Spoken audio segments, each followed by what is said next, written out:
Anong guard? Pwede po bang palabasin niyo na po kami? Kanina pa po kami ditong alas 3, saka pinauwi na po kami ng mga teacher. Okay naman daw pong lumabas na. Hindi pwede. Hindi pa time eh. Anong oras pa lang? Bingi ka ba, Manong Guard?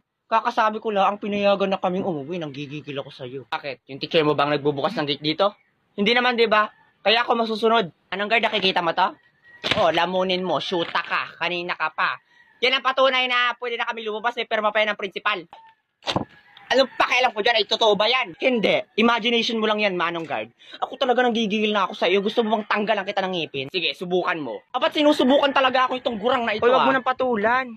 Kayo mga bata kayo, napakawalang galang ninyo, napakawala niyong modo. Bakit ganyan kayo makapagsalita? Siyempre, may bibig kami. Ay, paano ba dapat magsalita? Nakasplit? Nakabalod? Nakatuwad? Ang bobo mo rin, Manong Guard, ano? Eh, saan ba kami dapat magsasalita? Sa kilikili o ayan, kausapin mo? Layo mo nga sa akin yan, baka may pasabog ka pa dyan eh. Kung may pasabog man dito, yung hininga mo na yon, halos nga lahat ng bagang mo bulok na eh. Baka nga tinutubuan na yun ng kamote. Lalong hindi ko kayo palalabasin, lalo ka ng bata ka, napakasama ng ugali mo, siguradong wala kang mararating sa buhay mo. Siguro kaya namatay yung nag-ampun sa'yo dahil ganyan yung bunganga mo. Huwag ka naman damay ng ibang tao. Busit ka, makakarma ka rin. Hindi ako naniniwala sa karma. Manong Guard, palabasin mo na sila. Sige po, ma'am. O, lumabas na kayo, mga buisit kayo. Buisit na guard yan, sakit sa ulo. Beep, beep! Oh my God, hala! Hala, nadaglasan si Manong Jeric. Hala, totoo? Hala, kawawa naman.